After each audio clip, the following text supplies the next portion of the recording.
Hi, everyone, and welcome.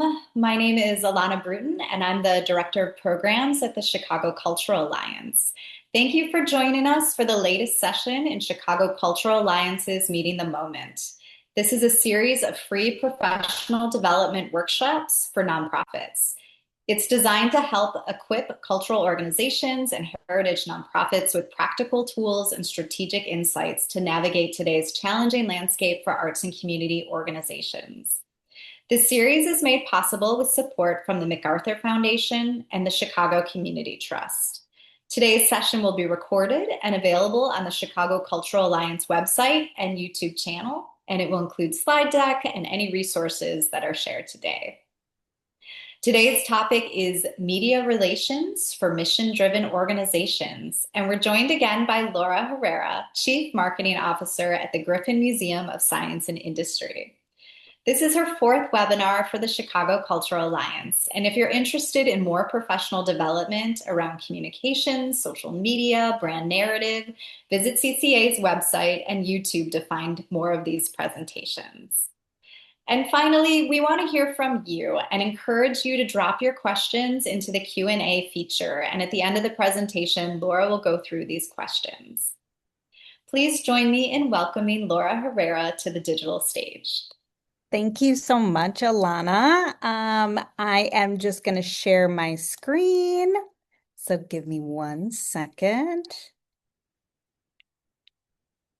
All right. So good morning, everyone. Thank you for joining me. As Alana said, I'm Laura Herrera. I am the Chief Marketing Officer at Griffin Museum of Science and Industry. And I'm super excited for this session today. I've spent a good portion of my career leading marketing and communications for cultural organizations here in Chicago. Right now at MSI, I've been also at the Museum of Contemporary Art and the Chicago History Museum. I've worked in different size organizations and have a lot of sort of varied experience working with journalists and doing storytelling for different organizations. And there are a lot of sort of similar foundations that can be used across organizations of any size. So really what I want to do today is make this feel practical and manageable. It's not about turning your organization into a PR machine or making you feel like you constantly need to be pitching something. It really is about understanding what makes a good story, how journalists think, and how you can build relationships that make your organization a resource for them. I'm going to share a couple examples of my own work, including work at the Chicago History Museum and at MSI, and then give you some tools that you can take back and use in your own organizations. So let's dive in. So really, I want to start with something that I see as one of the biggest myths when thinking about media relations. We tend to measure this by one thing. Did we get coverage? And obviously, coverage matters. We really want people to be talking about the work that our organizations are doing. But I think the bigger goal really is to become a trusted source for media. You want journalists to know who you are. You want them to understand your organization, what you can offer, and ideally think of you before you've actually ever reached out to them. That's very different, and it builds a different relationship than sending a press release every time you have something to announce. That really is oftentimes coming from a sort of reactive place. And it's very different relationship than sending something, trying to get something back. So this other type of relationship does take time. You are building credibility of yourself and your organization. You're being helpful and you're demonstrating that when someone calls you, you are going to give them good information that is going to make their job easier. So the coverage then usually comes out of that relationship. It also is something that you can leverage when you really do have something that you need covered by the media, or if there is a crisis situation, things like that. Those relationships truly are the basis for a lot of this great work. So, the other thing to understand really is how journalists are thinking. They are getting pitched constantly. They also have very limited resources and typically are working on a very fast deadline. The media landscape, especially in Chicago, has really changed in the last 10, 15, but even the last 5 years, where a lot of journalists are actually working freelance for multiple publications. There's very few sort of staff writers anymore. So they're working incredibly quickly and they don't have a lot of time to figure out why something matters. So a question that they are asking is really simple, and it's why should my audience care about this? They're not thinking, is this a worthy organization? Is this a great program? They're really thinking about their reader, their viewer, or their listener. Does this tell them something that they need to know? Does it help them understand something happening in their community? Is it interesting? Is it surprising? Is there a person at the center of it? And our job as the people reaching out to them is to make that connection. And there are four questions that really are a simple way of framing that. So before you even start putting together a press release or pitching anything, I really like to ask these questions. Number one, why now? Number two, how can we make this easy for the reporter? Number three, why should anyone care about this? And number four, what is the human story? They're very simple questions, but I've found that they really force you to look at the story from the outside of your organization. We all think that what we are doing is super important and we're close to the work. But the challenge really is figuring out why somebody who is not as close to it, why it would matter to them. So let's start with this first one. Why now? Why now is really about relevance. Why does this story matter today? Sometimes that answer is obvious. Sometimes it's, an anniversary, or there's something that's happening in the news, or new information has come out, or there's a larger sort of public conversation happening. But you don't always have to wait for a news event. A big part of this media strategy is paying attention to conversations that are already happening around you or in the media and understanding where your organization has something meaningful to contribute.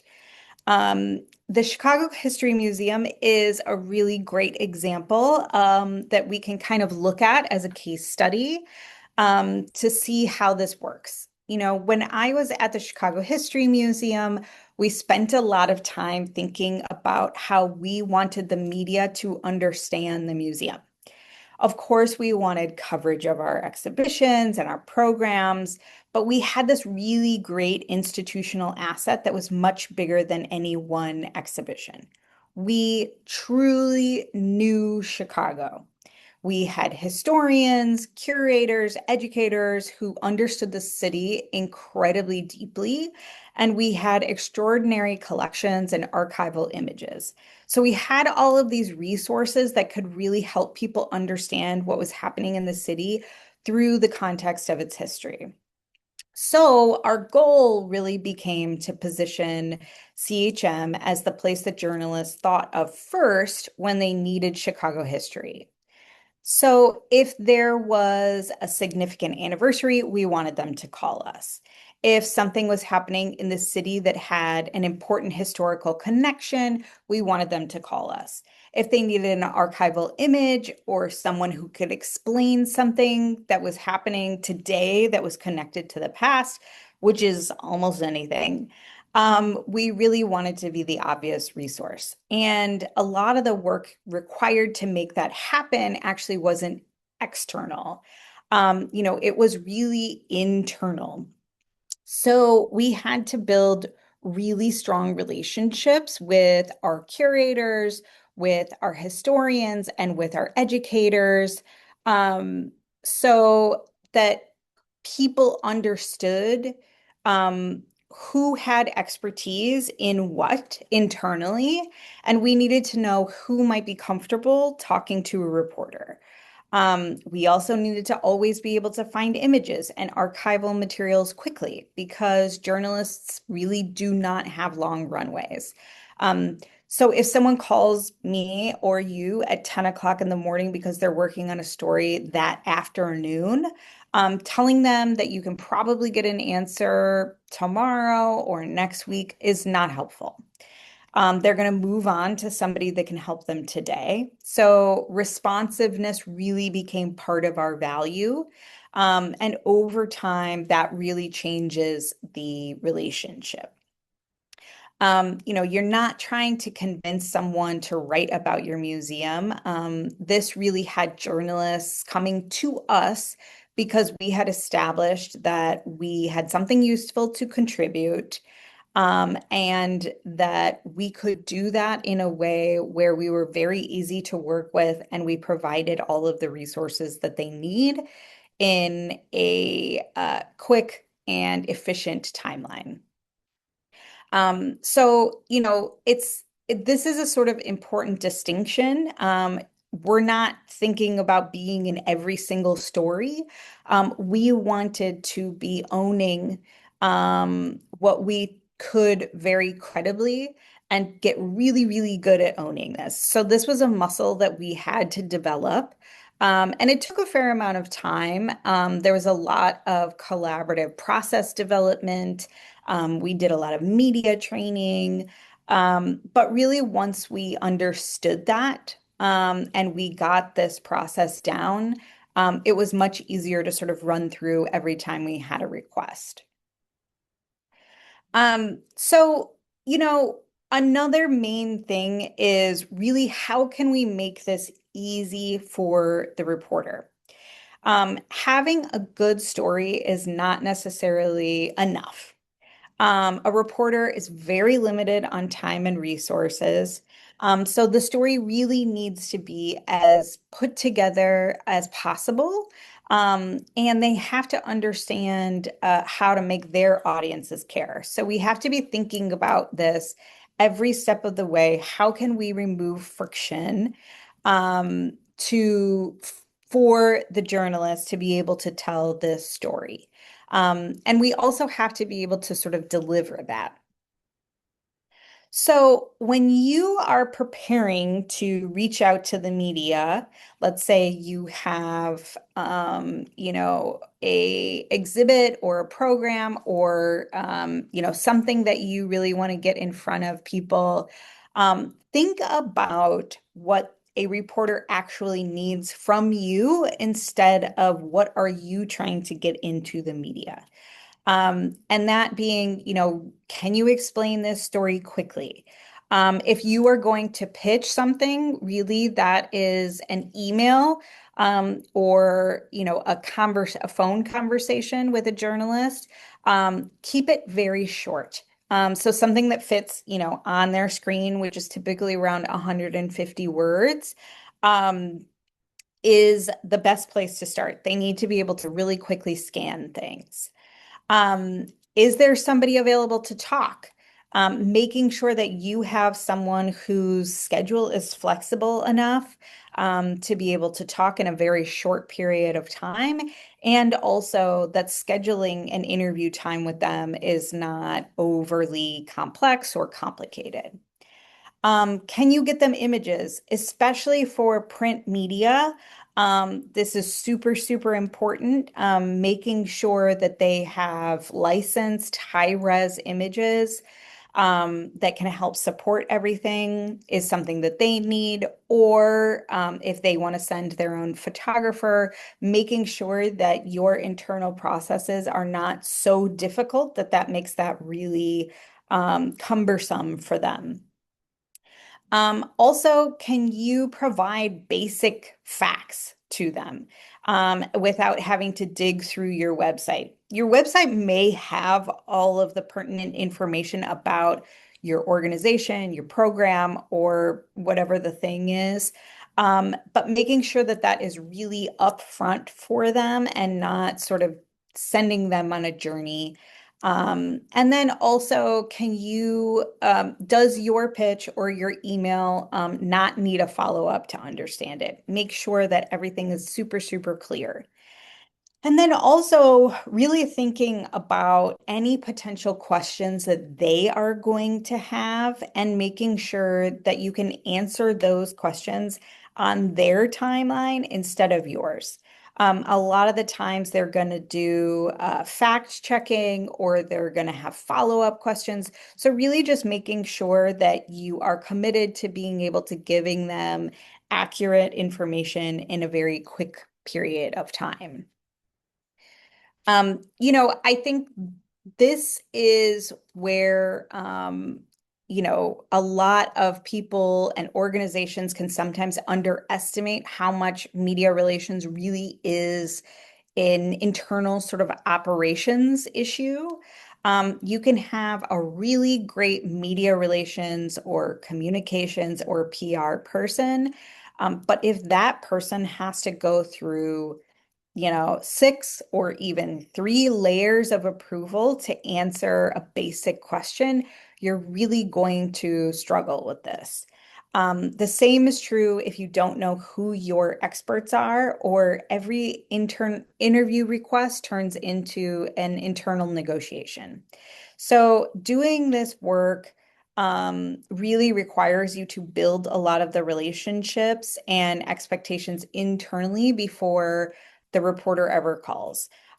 In a museum environment, the ones that I have found truly are you need to build partnerships with are, curators, educators, program staff, collections management, or somebody who has access to the materials, development and fundraising so that you are in alignment with them on, context around major gifts or sponsor partnerships.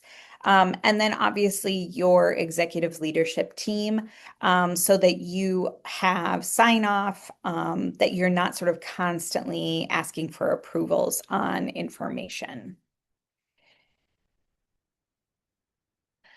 There's another thing that I always want to try to remind people of. You cannot control something, and you can't control the content um, of the final published story, and you also can't control timing.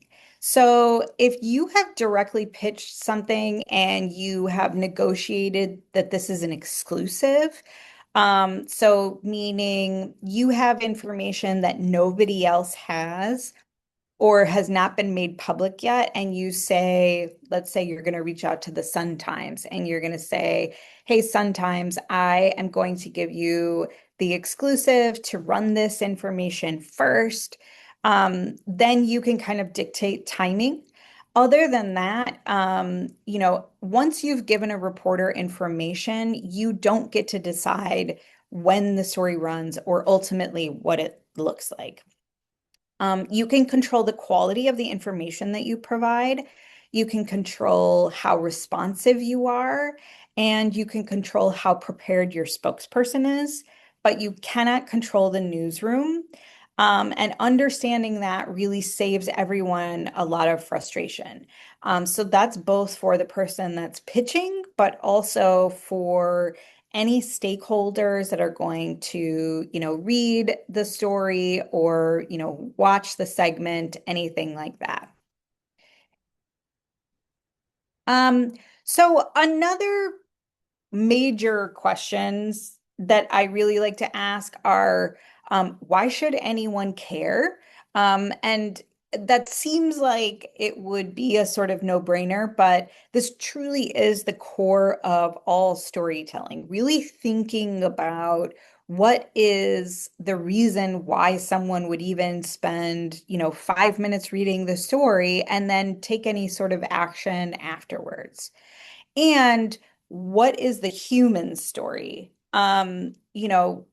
People connect with people, and stories of people, not necessarily statistics. Um, and so I think in this place of, why should people care and what is the human story? A lot of organizations tend to get kind of stuck here, because we tend to lead with an announcement. We have opened an exhibition. We have received a grant. We are launching a program. We reached a milestone. All of those things are important internally to your organization and to you. But an announcement is not necessarily a story. So you have to go through this practice of continually asking yourself, so what? What changes because of this? Who does this affect? Why is this interesting to someone who doesn't work in your organization? And very often that answer is a person. Yes, you do sometimes need statistics that can help demonstrate, scale. But people truly help us understand what those statistics usually mean. We actually have a really great example of this here at Griffin MSI that we did last year. So we knew that we were approaching a really significant milestone. Last year, we welcomed our 200 millionth visitor.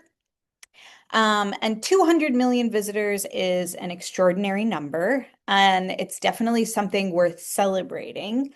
But Griffin MSI welcomes its 200 millionth visitor on its own isn't necessarily a great story. So we really started thinking about how we could make this milestone feel human. And so when we knew we were getting close to welcoming this visitor, we started building anticipation on social media. Really like, if we know the 200 millionth visitor is going to come in this week. Don't you want to be this 200 millionth visitor? And when that person did actually walk through the door, a grandfather who was visiting with his granddaughter, Riley, the cutest grandfather-granddaughter duo. We really were ready to make this a moment. We gave them a golden ticket, which gave them a lifetime membership to the museum. We created this really joyful celebration with all of the school kids who were visiting on field trips at the museum that day to be out on the front steps blowing 1 million bubbles. It really was this very beautiful moment where suddenly the story wasn't about 200 million people anymore. It really was about these two people and this really wonderful experience that they were having together at the museum. So there are a few things about this example that I think are worth pulling apart and seeing how we did this. So first, we planned for the story. We didn't wait until visitor 200 million walked through the door and then start asking ourselves what we were going to do. We knew that this was coming, and we thought intentionally about how we could turn it into something that people would actually want to see and talk about. We built anticipation. We used social media to create momentum in the days leading up to the milestone. We made sure that it was very visual. This matters particularly for broadcast and for social media. So we had, the golden ticket, we had the bubbles, we had, a camera recording the surprise moment when they realized that they were the 200 millionth visitor. And we had invited media in for that moment. So there was really something to capture And there was something for those cameras to be able to give to their audiences. And then third, we really made it meaningful. There was true, genuine emotion. This grandfather and his granddaughter were having this experience together. And then the lifetime membership extended that story beyond just this one visit. They had already been really regular visitors of the museum and members, but they come even more often now. Riley has started her own social media account where she is exploring things around the city. It's really beautiful. And, they come back for basically all of the events that we do. And really, they are a part of the museum family. So, that connects really naturally to our audiences. And that's incredibly important to us. And in ways that people can see themselves. We really see a multi-generational visitor as the people that we are trying to reach. We really lean on nostalgia. I feel like everybody tells me when they find out that I work here, oh, I remember going on the coal mine. But being able to have that same experience with the next generation is really something that we are trying to build. And this great sense of, curiosity and discovery is something that we want people to be able to pass on to future generations. So this whole activation really was such a great representation of what we do well. So, all of those pieces are really working together. And we received, a tremendous amount of media pickup from it.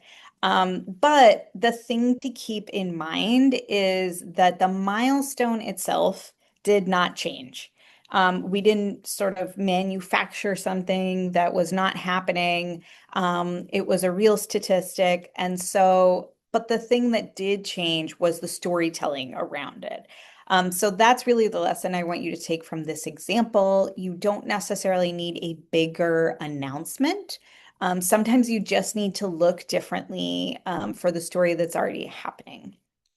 So really thinking real people, not statistics, visuals, emotional resonance, and for us, the thing that really makes you different. So for Griffin MSI, it's really multi-generational appeal.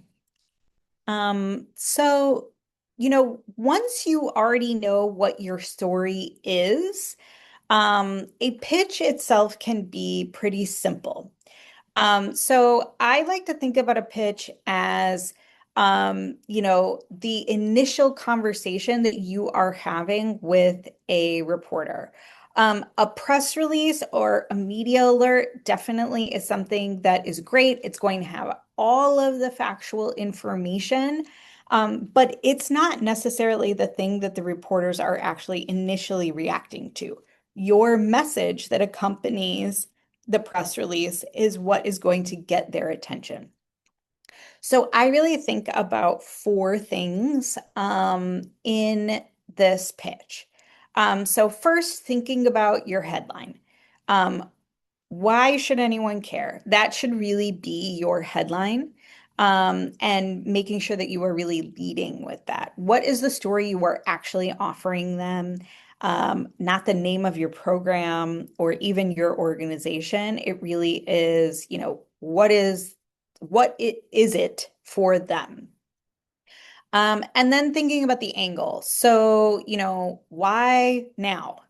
Why is this important for their audience? Give them a reason that this is relevant for them today and that they should be writing a story on this in, the next couple of weeks or, when you really need them to. And then thinking about the story, who can bring the story to life? That might be someone participating in your program. It might be one of your experts. It might be somebody whose experience illustrates a larger issue. And finally, what access can you provide? Can they interview someone? Can they see something? Do you have images? Is there an interesting visual opportunity? And then make sure that you are keeping this very short. You don't need to put everything in the pitch. You will have space for that in your press release, which you definitely should include with a pitch.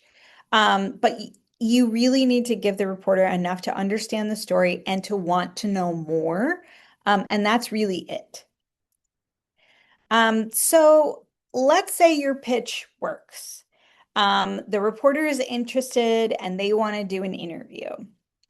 So this is really, where preparation matters. And it doesn't mean handing your spokesperson a gigantic briefing book. You know, usually I want someone who is going into an interview to be really, really clear about one thing. If the audience remembers one thing from the interview, what do we want it to be? So start there, that one message. And then give them two or three supporting points that help reinforce that message. And then finally, give them examples. It's also really great if they can pull from their own real life.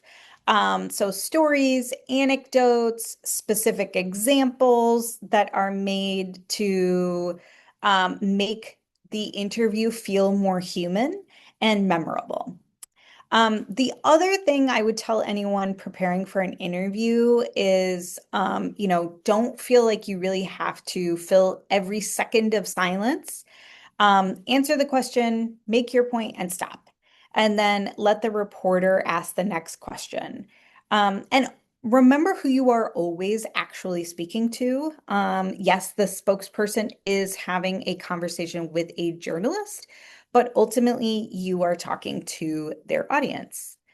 Here are some common interview mistakes that I see.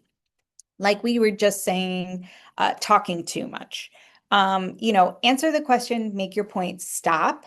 The reporter is going to have follow-up questions. So give room for that.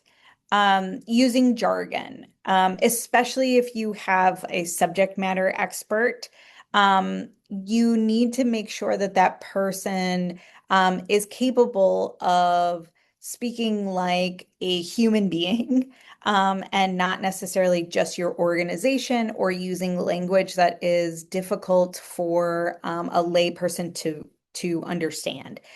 So definitely translate internal language for a general audience. Um, Dodging difficult questions. Prepare for questions that you hope won't be asked. I always prepare for the worst, but hope for the best. But also, you need to answer some of those questions honestly, but make sure that you are preparing for any of them with a response that is accurate and honest, but definitely supports your organization and is going to position it in a great light. Um, don't try to memorize your answers also. So know the message, not necessarily the script. You want to sound prepared, but not rehearsed. And then don't forget about the audience. I feel like that also is a huge point. They're talking to the reporter, but really, you sometimes don't even see the reporter in a broadcast interview. You really are speaking to their audience, so make it clear, relatable. The goal really isn't to say everything, it is to make sure that the most important things really get heard. So I think all of this to say, a great place for you to start is thinking about what your media infrastructure really looks like. This is also something that doesn't have to exist just for media. We use this for as the basis for all of the rest of our content, for our social media content, for our marketing content, for programmatic content. It really all should be pulling from sort of the same source. But once you have it in a very organized way, it's much easier to be able to reuse that across many different channels. Everything that we've talked about also is much easier to do if you're not starting from the place of gathering all of this information every single time you want to go out and, reach out to the media. Also, none of this has to be super sophisticated. When I say the words database or calendar, your database can just be an Excel spreadsheet or it could be a Word document. Just making sure that you have a list. And really thinking about the formats that are going to work for you and your team.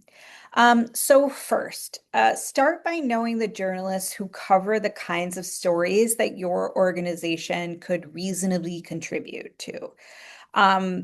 So do some research on who the reporters are in your very local area, and other publications or broadcast channels that are covering content that is related to what you do. And then pay attention to what they are really writing about. Don't just build a giant list of email addresses. 10 reporters who genuinely cover your area are much more useful than 500 names that you bought somewhere. And then, really look ahead. What do you know is coming in the next 6 months or a year? What programs are launching? What anniversaries are coming? What larger conversations might intersect with your work? And you can build out an editorial calendar. This is something that you can and most likely do already use for social media or other things. It really gives you time to think about stories instead of announcements. And then number three, really having your basic assets ready. So making sure that whoever your experts are, that they have a headshot, that you have good photography of the thing that you are pitching, that you already have sort of packaged background information about your organization. We tend to call that sort of boilerplate information. So anything that you're really repeatedly asked for, make sure that that is in a sort of like very packaged space. Um, and then really know who the people are that you can work with to speak about whatever the thing is that you are pitching. So make sure that they are trained. Are they comfortable talking to media? Do they need prep? Um, who internally, what is your process for scheduling with them? How are you providing them information about the organization? Sometimes you have an expert who is so knowledgeable about their sort of area of expertise, but they may not necessarily know what the sort of greater strategic plan is for the organization, making sure that they can sort of leverage their expertise back to the org is really, really helpful. And then making sure that you have your response protocols. Who needs to be part of your approval process? Who internally needs to know when a media request comes in? Who needs to know when you have a good idea of when it's going to publish? Really, how are you making sure that you can move through this really quickly without having to go through a lot of red tape? So I know this also may seem like a lot, but every piece, this doesn't have to be built tomorrow. But each of these pieces that you put in place is really going to make you a little bit more prepared the next time that someone calls or the next time that you reach out. And that preparedness is ultimately what really allows you to become more responsive. So after this, I have a couple of templates that are really going to help you sort of build these out for yourself. So I have a pitch template, I have a press release template, and then I have some basic sort of guidelines that would be helpful for building all of these tools that you need, in your media infrastructure, as well as, a template for what a good media kit should include. So you will be able to have some of those as resource documents, as ways to help you start thinking through, how to really do this for your organizations. Um, as we are kind of getting close to wrapping up, I want to make sure that we have time for questions. The thing that I really want to make sure is clear from this session is that, you really want to become useful to the media. You know what you can credibly contribute. You understand what journalists and their audiences care about. Um, you need to be responsive when someone reaches out to you and make it really easy for people to work with you. And don't feel like you have to manufacture news all the time. The goal is truly to build enough trust so that when the right story comes along, whether you pitch it or the reporter finds you, they know that you are someone that they can call and that you can deliver for them. And that is truly when media relations start becoming much more powerful because they will understand that you can deliver something for their audience. And that is really the best place to be. So thank you. I know that organizations represented here probably have very, very different levels of experience with media and, even the staff that's reaching out to them. So I'm happy to take questions, whether it's about framework, pitching, working with reporters. Yeah, so I'm going to stop sharing so we can do some of the Q&A. Thank you, Laura. This is incredibly helpful. Really love the case studies and the real world examples. I think that's such a great way to be able to learn from you. So one question that's come up is, what advice would you give to smaller organizations that might be struggling with visibility? Yeah. So I think it truly is like knowing what your story adds to your audience. I think that that's a great place to start is knowing your narrative and how you are adding value to your audience's everyday life. That is that is the first place to start. I know that it is sort of counterintuitive because you really want to think like I'm doing all of these great things, and that is very true, and you want those things to be able to come across, but really, what is the end output of the things that you are doing, right? Like you may be doing a program or having an event or inviting people into your space, but it really is about what can the participants who are coming to that really take away from that and leading with those things versus we're having this thing, come sign up for it. So I think really thinking deeply about that, which also can help a lot of your messaging structure around how you're developing content for other things. People want to connect as a human, and emotionally. So that truly is like the first place to start.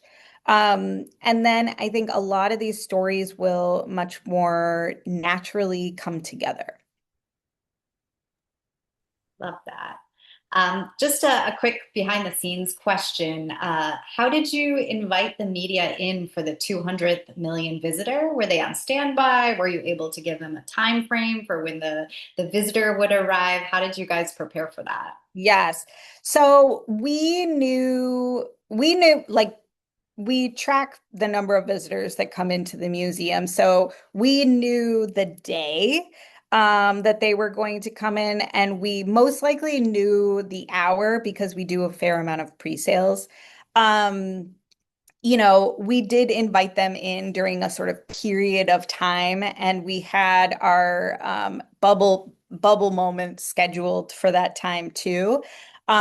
So yeah, we were able to actually like really have a pretty good window of time that we knew. It was also helpful that it was like a random Tuesday where there wasn't a lot of other news happening. And sometimes that happens too, where you have something planned like this, and then like a big unexpected thing happens somewhere else in the city, and you know, you just move on. But I think it was helpful for us that it was a slow media day.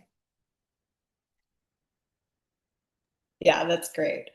Um, So there's a bunch of like more really specific questions. I know you said we're going to share the resources and toolkit, Hmm. but a lot of questions specifically about like what tools do you use to keep yourself and your team organized? Do you have an editorial calendar or is it formatted on an Excel spreadsheet? Is it physical or do you have software programs? So I think Yeah. what kind of like real like nitty gritty tips can you offer this group? Yeah, so there are a bunch of different like media databases and wire services. We use one called Meltwater. Some of those can be they have varying different price points. I'm happy to, in the resources provide some of those tools or softwares that I would recommend. Um, you know, it, it depends on how much budget you have to actually allocate towards some of these tools, and also, if you have somebody that's dedicated to sort of maintaining it. Um, it like with any other software, if you don't have somebody who is like sort of taking care of the data that you are putting into it, it's not going to do a ton for you on the other end. So that is for like sort of maintaining a reporter database. And also, like I said, Chicago, the media landscape changes weekly. People really move around a lot, so it is something that like takes a fair amount of effort to maintain. Um, but if you're talking about an editorial calendar, yes, we definitely have an editorial calendar that we also build alongside our social media calendar, our marketing calendar. So they all kind of sort of umbrella out of, one place. And those will usually be, major milestones, big projects that we're doing. But we like for it to be fairly flexible because, there are a lot of things that just come up sometimes, right? I mean, we have had these wild storms over the last week, and the museum just happens to have a tornado inside of it. So it might make sense for us to create a bunch of tornado content, right? It's like you have to be flexible enough to leverage what's happening in the sort of broader conversation too. And you did mention media turnover. How do you manage that type of turnover? Do you host media specific events?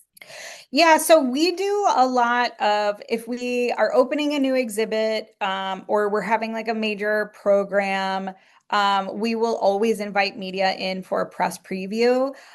So, they would get first access to things. So they would get, behind the scenes images. behind the scenes footage as much as we possibly can make that happen. But a lot of it really is, like I said, it's about building relationships so that when somebody moves on somewhere, they should naturally reach out to you and say like, "Hey, just a heads up, now I'm here." I've also seen a lot of PR and media folks that have come from journalism.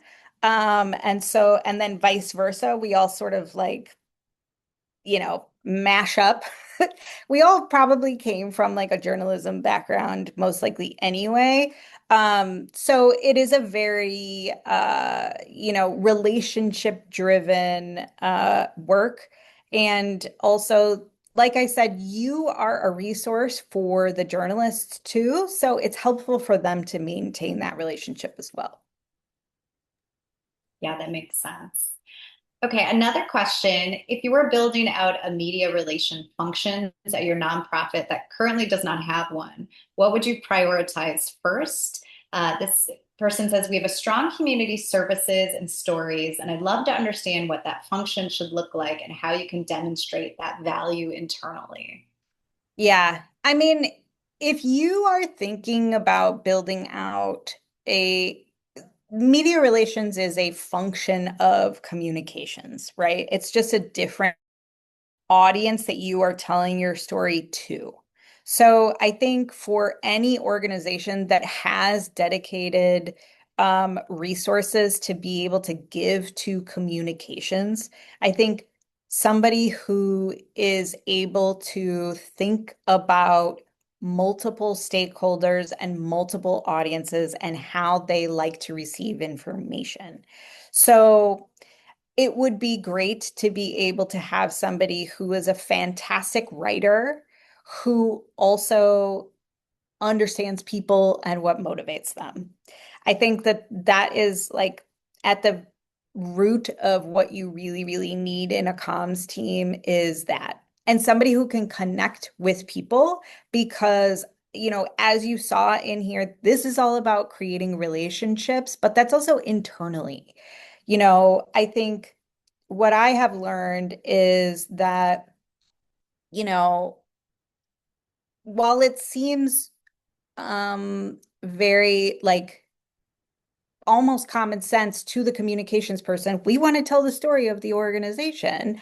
The subject matter expert that you're talking to may not be coming from the same place and they may not understand like why you're trying to tell this story or why they would need to have this other context. So it really is about building relationships both internally in your organization as well as externally.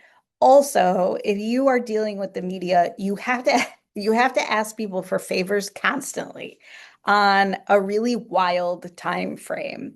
So, oftentimes I'm like, can you do an interview at 7 o'clock in the morning tomorrow talking about this thing that you kind of know about? And being able to like pull on the fact that I've built a relationship with somebody is the only reason why they would say yes to me. Yeah, yeah, that makes a lot of sense. All right, we are getting down. So I have one more question that I'm going to give to you is real quick, how does a 6-month editorial calendar fit into a yearly communication strategy? Are they the same thing? There's a lot of terms to kind of wrap Yes. around, I think, people's mind. Yes. That's also something that I'm happy to sort of like do a glossary maybe. Um, I think if you're thinking about your organization's overall strategy, you should be thinking not necessarily in terms of, we have this event, we have this uh, milestone, we have this XYZ. If you're thinking about your year, it's kind of what do we want people to take away from our organization from this year, right? Like we made a great impact on X, or we really are the experts on why, whatever it is, where the editorial calendar is much more tactical. It is, we have this event, we have this calendar thing, we have this exhibition, we have this program. And the thing that should be consistent is that how are those things, those more tactical, sort of time-based things, telling the larger story that you're trying to tell for that year? So they are like in support of one another, but not competing. Hopefully that makes sense. Yeah, yeah, I Okay. think that makes sense. But I also really love the idea of a glossary. I think that might also be a Yes, helpful resource based on of questions we're course. getting. Yeah, Um, happy to. Well, thank you, Laura. Really, really appreciate this Of presentation. There course. was so much interest. I did get questions about will you get a copy of the presentation? Absolutely. It's available on our website. But before you log off, we really want to hear from you. We have 6 survey questions for you to answer, and your feedback is incredibly valuable as we build this program, learn what resonates with you, what you want to learn more about, and other topics of interest. So 6 questions real quick are going to pop up on your screen. The first one should pop up now. Yes, great. How relevant was the session to your role or work? Very relevant, somewhat relevant, neutral, slightly relevant, or not relevant?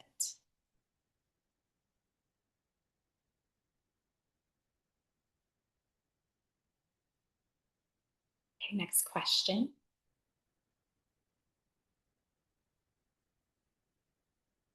Overall, how would you rate this session? Excellent, very good, good, fair, or poor?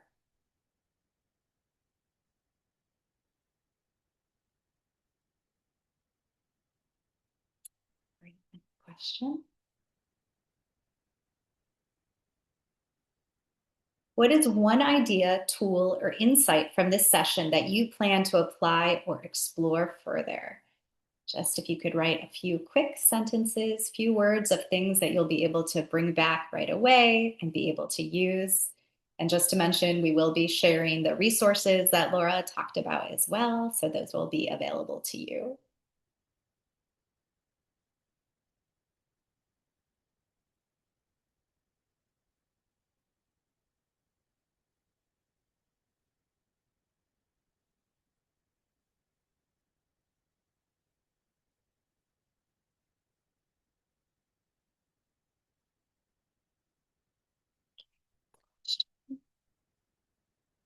What would you like to learn more about related to this topic?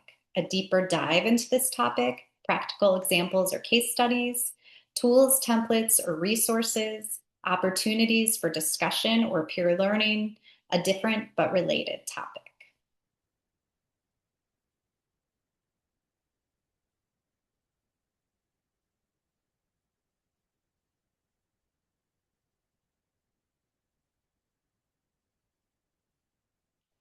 After this session, how confident do you feel about applying what you learned? Much more confident, somewhat more confident, no change, or less confident?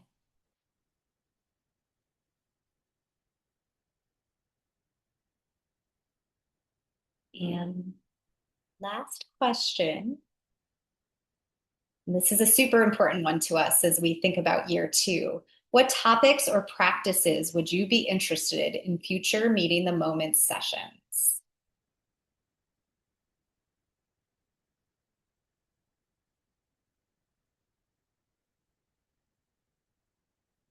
Again, we're just starting to think about this was year 1 of meeting the moment, and we're thinking about how we'll plan year 2. So this information is incredibly helpful to us.